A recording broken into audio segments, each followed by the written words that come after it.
Sheriff Ross Mirkarimi. Nice to meet you. Now we're going to talk about re-entry?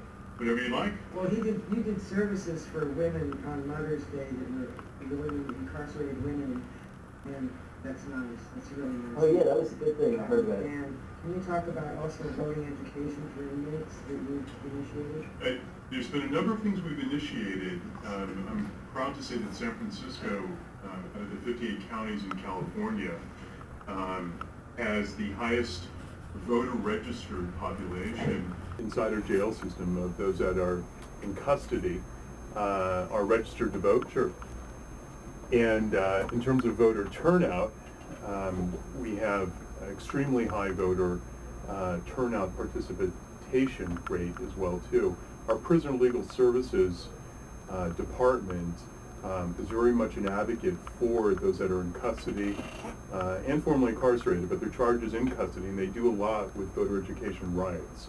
And whether it's an initiative campaign or a candidate campaign, everybody's welcome to come into jails to distribute their literature, and voter registration efforts are done. We did the last big one last October before voter registration closed with the NAACP, and registered hundreds. It was great. And then with regard to the Women's Resource Center in County Jail Number 2, which is our women's jail, in honor of Mother's Day, and I also wrote an opinion piece about this, we unveiled a first for a California Sheriff's Department known as the Birth Justice Project. And the Birth Justice Project is this. The typical practice in prison and jail systems is that when an incarcerated woman who's pregnant and is going to be giving birth while she's incarcerated, in many states they still shackle the woman, in 33 states, to the table where the bed that she is giving birth to. We've, in California, distanced ourselves radically from that, but on top of which, what is still common in California as well as around the country is that the birth mother and her baby are often separated after the third day, and we've decided to correct that. We think that the baby, unless there's a legal or safety reason that it shouldn't be the case, that there should be greater bonding between the birth mother and the baby, including breastfeeding. So we came out with our pro-breastfeeding policy. That bond is something that has to be nurtured. And the reason for this is that about 50% of the men and women that are incarcerated in the United States are in county jails around the country too. About half of them, as I said, 50% are parents. So for a child of an incarcerated parent, the consequences are as such that there's greater likelihood that that child will also run afoul of the criminal justice system. Well, neuroses will set in. All that, so that I think it's important that we work on bonding, and that while my job as sheriff is certainly in helping manage the jail population and the protection of our people, it's also looking in government buildings, etc. The other thing is that we should be looking ahead in terms of who may be our potential clients. And if we're not taking care of, I think those that are incarcerated now, or helping those that are formerly incarcerated stabilize or restabilize, then it shouldn't be a surprise that family members, youngsters, generationally, that there's effect, and there's been plenty of studies on this. So I'm looking ahead that in San Francisco we're instituting programs that really zero in on family reunification. And while San Francisco is seen as a very enlightened place on questions of restorative justice, family reunification, helping children of incarcerated parents, this is groundbreaking. Well, like in Arizona, it's an industry. This industry is going on, like with prisons, like for like small marijuana violations. These, Ohio. You're the anti-sheriff. That was going to be my next question. Well, it's actually United States. It's not just Arizona. Yeah, the United States, yeah, right, and California's included until recently. We've overbuilt on the prisons to the exclusion of not building enough schools. Not enough education, not an emphasis on wellness and harm reduction. Well, there is understandably way back when, where there was a victim rights movement, but it went so far in a different direction that it created a very disproportionate criminal justice system, which had been decades in the making. Unfortunately, it's been people of color, especially African Americans, That's what I was going to ask you. who make up about 50% across the country and even in San Francisco of our jail population. They're being arrested for cannabis, and also the Bayview Hunters Point area. Are you willing to evict anyone from Bayview Hunters Point for using medical cannabis? No, and It's happening. Yeah, but the eviction is not happening because of medical they're threatening cannabis. them. Oh, no? The court order, evictions happen by court order. We don't have the legal reference to stop something, but I can certainly try to delay or postpone it, which I have, if I think that there's something faulty about the eviction order that comes with the courts. And we've intervened, especially on evictions resulting from foreclosures, and the foreclosure process was questionable. So when we get those kind of orders and we think that there's something amiss, we will put the question back to the plaintiff who is executed or petition to execute the eviction order, like something's not right here. And often we found ways to help mediate or referee so somebody is not evicted. But because of my predecessor, Mike Hennessy, and what we've grown since I've been sheriff is our eviction assistance unit. I will not allow people to be evicted and land on the street. We have an assistance unit that helps people rebound so there isn't somebody made homeless. There's a lot of evictions going on. It's actually dropped considerably. In fact, I was amazed. It's true, it has over the many years, especially foreclosures, but it's tapered off. In the last 4 or 5 months, it's tapered off dramatically. I just mentioned before you walked in here about I live in Hayes Valley for 24 years, and everywhere you look, it's these high-rises, buildings, and these are like not cheap. These are like expensive apartments, and I don't mind. I don't want, but there should be a proportion for like low-income people. Well, you know, the soul of the city, artists. I mean, all the artistic people, the Gen X's, they're like 5 to an apartment. I mean, getting the rents are just. I read Richard Rand's last night. Nick Feld calls it the gated community thing. They're trying to really like.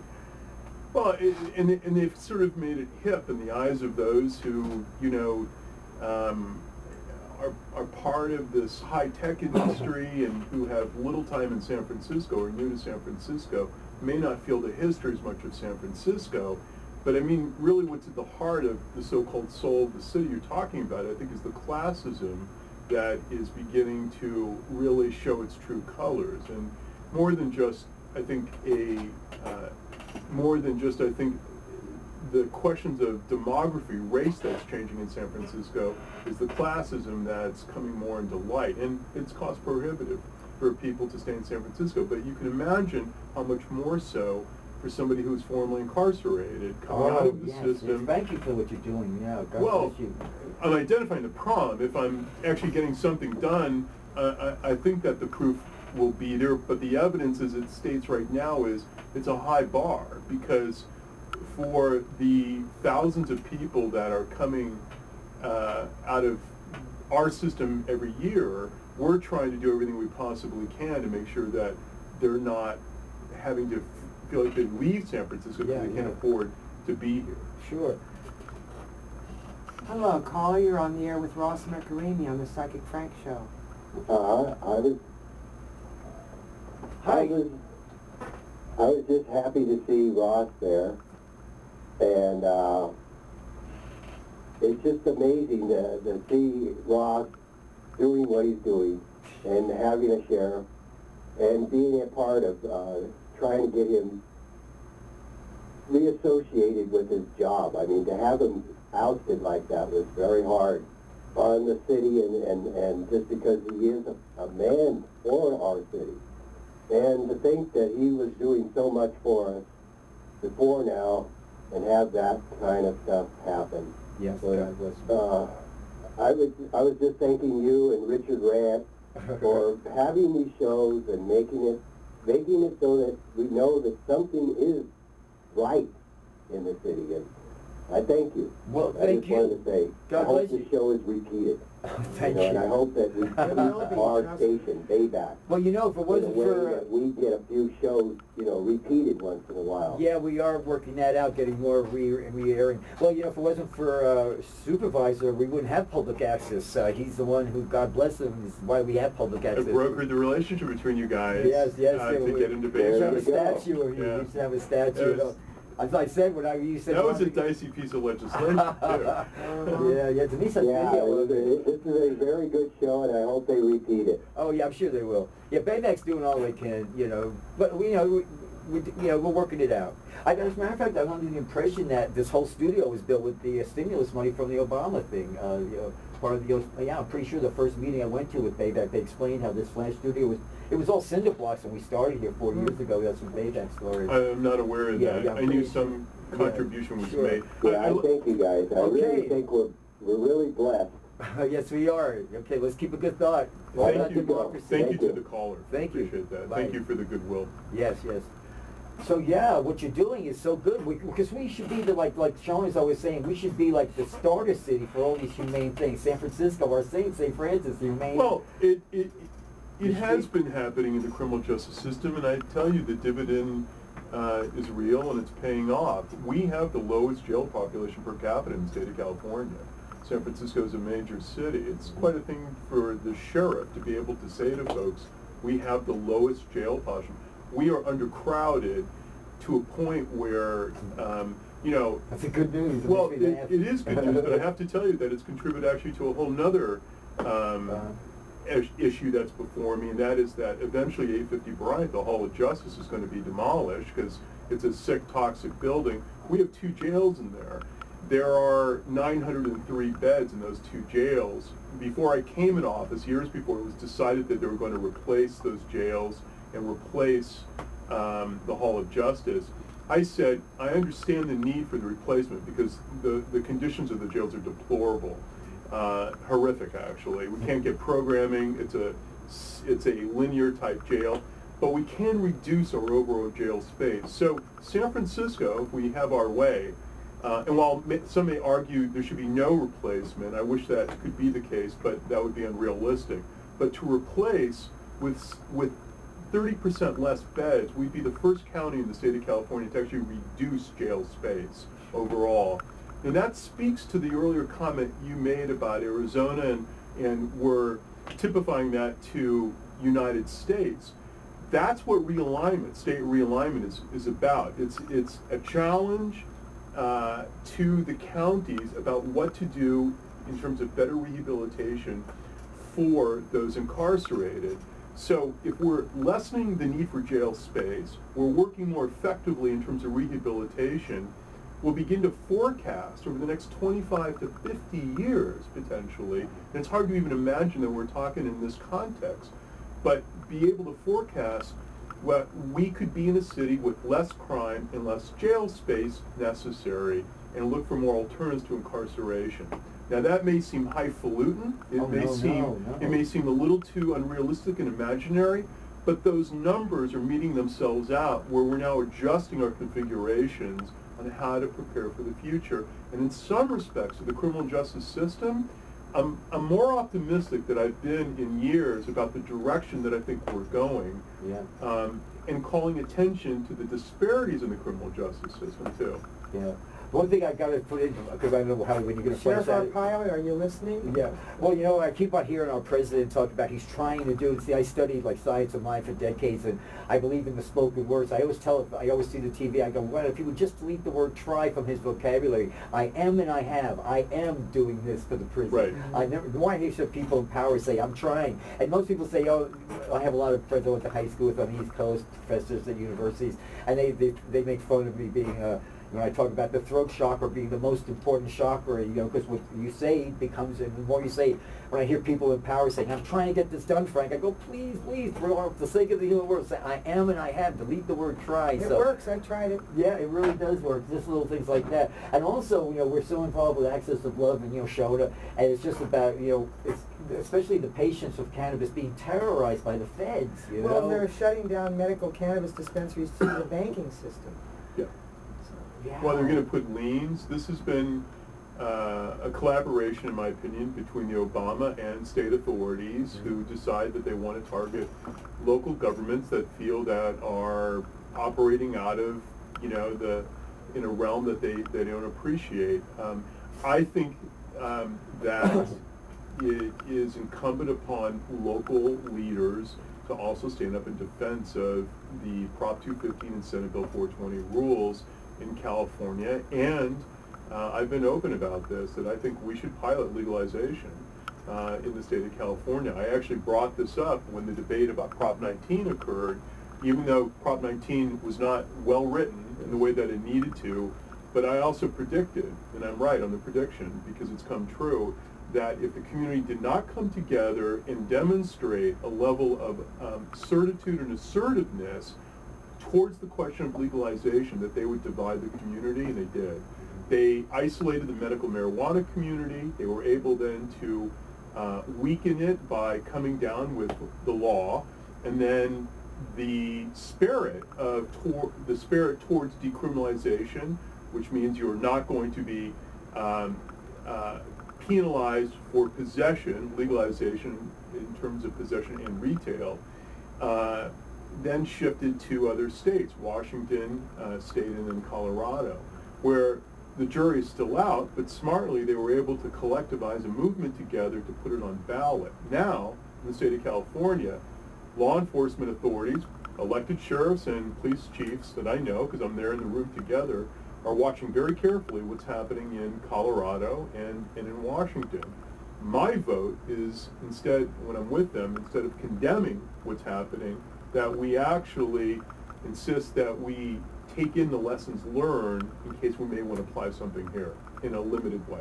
Well, you know what blows my mind is I lived in Hayes Valley now 24 years, and right across the street from me on that little park they built, Patricia Green Park, there's that outdoor beer garden. And it's right in front, there's this like $100,000 high-tech monkey bars, and there's toddlers playing out. Now, parents have no reservations of having their toddlers right across the street from these loud frat house beer drunks, you know, with kids liquored up, screaming and yelling until 10, 12 of them. But cannabis, oh my God, let them not be 400 feet, 1,000 feet, or it's like all of a sudden these kids are so convenient. God forbid they should be around peace-loving cannabis who are very quiet, peace-loving people. But as I said, you know, I live right in Hayes Valley, and I've seen, you know, I've been there since before the freeway ramp went down. And but that's education too. I mean, I'm a father. I have a young son. I know my wife would be maybe concerned about some of the dynamics and the scenario, but at the same time, that's education, and the community's got to educate. Well, Supervisor Avalos, it's just a balance for us, you know, the cannabis supporters. Maybe you got so. a call. You got a question coming in. Okay, Denise? Hi, you're on the air with Supervisor.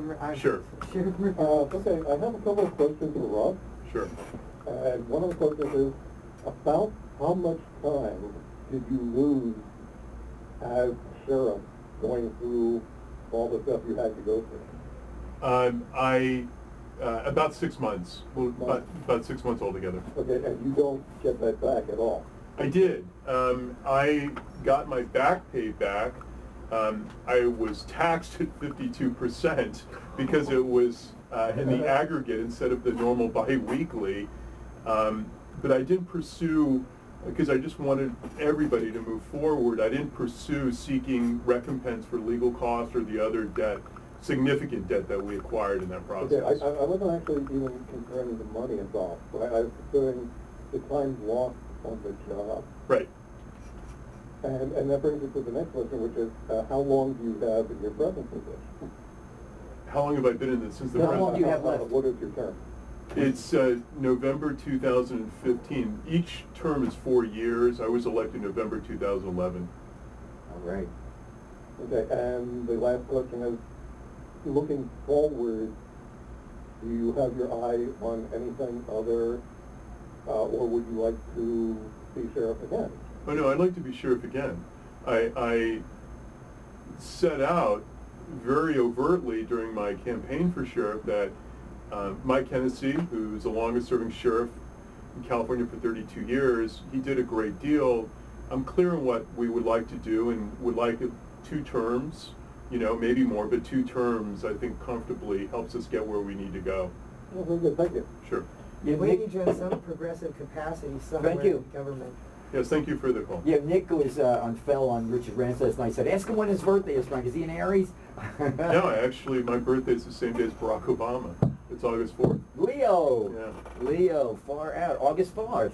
Okay, so numerology, when people call in, they give me their birthday, and I tell them, so August 4th is anybody's day and month reduced to 1 digit is how that person relates to life on a daily basis. So 8 and 4 is 8. I tell them 12. 3, See, and then 2013 is 6, 6 and 3 is 9. So this is a year of completion. Things go in 9-year cycles. So around October, you'll get a taste of some, and then January 1st, the drawbridge goes down and all kinds of, I was hoping that you'd say, well, as much as I like to be sheriff, I want to be mayor. Because I think you'd be the greatest mayor ever. Well, I appreciate that. I think there's fine other leaders in the city that are in a strong position to vie for that position, and they should seriously consider it. I was very clear on what I'd like to do as sheriff. I so appreciate the experience I had on the Board of Supervisors. And let me tell you, although I had projected that that experience would pay off, I want to tell everybody it has. Being 7 years on the Budget Committee of the Board of Supervisors allowed me, even with interruption and upon my return to the Sheriff's Department, hit the ground running on managing a department that is a sizable department. People may not know this. I have a department of a budget of nearly $180 million, and I have a staff size of 1,100 people, almost 900 being peace officers. And so there's quite, you know, a multifaceted type department in the Sheriff's Department, because it's not just about corrections or jails or evictions or civil unit or protecting government buildings. It is about a multitude of things that we deliver. But yet, because of my predecessor, Mike Hennessy, who is one of the most pioneering sheriffs, was so understated, in many ways, people don't know what the Sheriff Department does. They actually don't. And they don't know what the difference is between sheriff or police, or county, police or city, and that what those distinctions are. So I encourage people, if you want to know more, get our newsletter, which I started as a sheriff. Just email me directly, and I answer all my own email, ross.mirkarimi at sfgov.org, and I'll make sure you have my card. I have your card. I have it right on my There you go. Yes. Are you on Facebook? I am intermittently. Right there. There you go. It's my souvenir. No, I'm not as savvy about that stuff. I should be more. I should be mad at them for not paying taxes, but Well, I do have an account. I should be more savvy about the social media thing. I'll get there. I'm getting my legs back. Well, you were going through that ordeal. I called it your rite of passage. It was an ordeal you had to go through, but as I said, you got so much heart, and you really are. We all call you the people's sheriff. You know, that's why we were so upset. We elected you. We didn't like, we call it the thuggery going on around you. But thank God you took the high road. You know, we've all... It doesn't just end with Ross, though. Other people have tried to, progressives are often sabotaged. Yeah. Look at Elliot Spitzer. His phone got tapped, you know. The Gonzalez brothers are going to be Because on he was trying Richard to- Branson in a couple of weeks, and, you know, I like Matt Gonzalez. Matt does great work in the public defender's office, and he carries over an incredible amount of experience as his time as a leader on the Board of Supervisors. And that woman that ran that didn't make it, she supported Ross. What's her name? She was on. She's going to be on Richard Branson in a week or so. The one. I don't think it's just about progressives sometimes. I don't. I do think sometimes it's about clicks or cliques. Yeah. And I do think that if you run afoul sometimes, their responses can be pretty severe in some. And so the point is that I think we're moving forward, and I think moving forward is exactly, what is necessary. And people should know that, things are great with me and my family. I know. Yeah, I can tell by your vibe. Well, no, they are. Yeah, They're great. yeah. And the department's moving well, too. So whatever misinformation or whatever narrative people wanted to put out there, it's a way to support whatever that they wanted to go with it.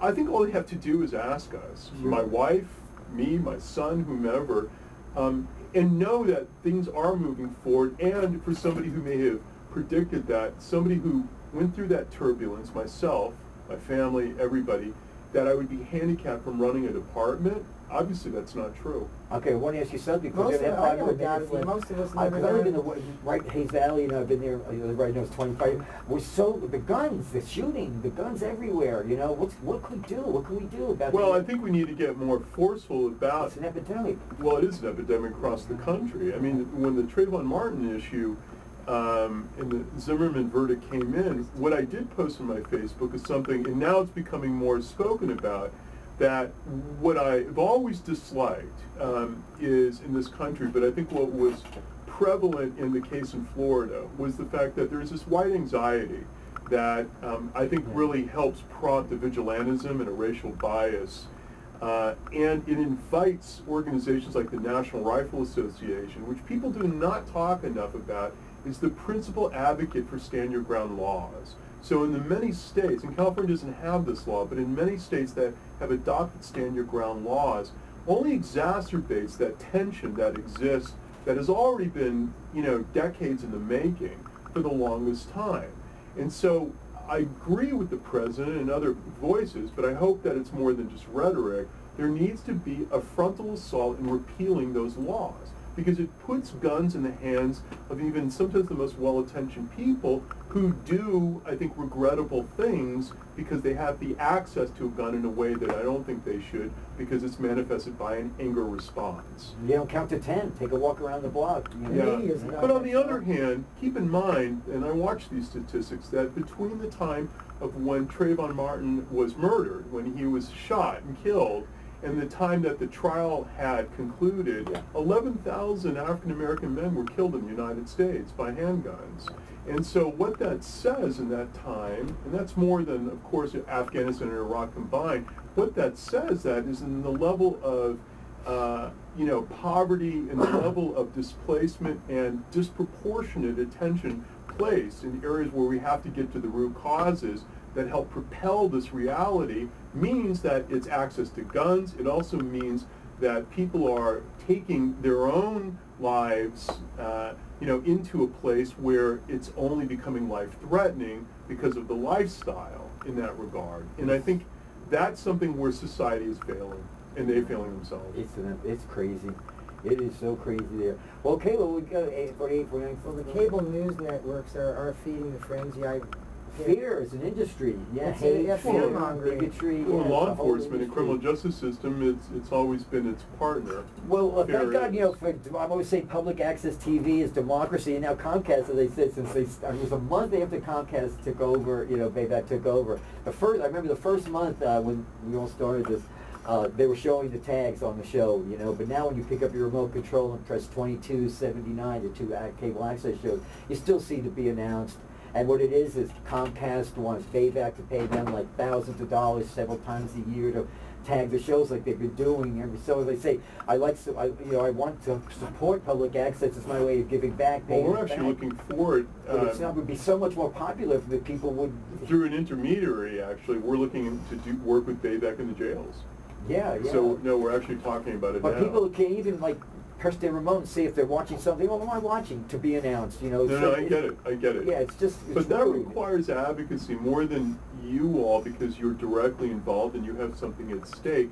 I think, like you were asking me earlier about San Franciscans, what's their response to the changes to San Francisco? Public access, is mainstream in protecting public access is as mainstream as any other issue I think that's on the plate, because there involves a philosophy and in an outlook that should not be compromised any more than it has, certainly. And that means protecting public domain. The airwaves should be of a public domain, and to give that up only knows how bad those consequences can be. Well, you can't really change national things, but you can change what's in your face.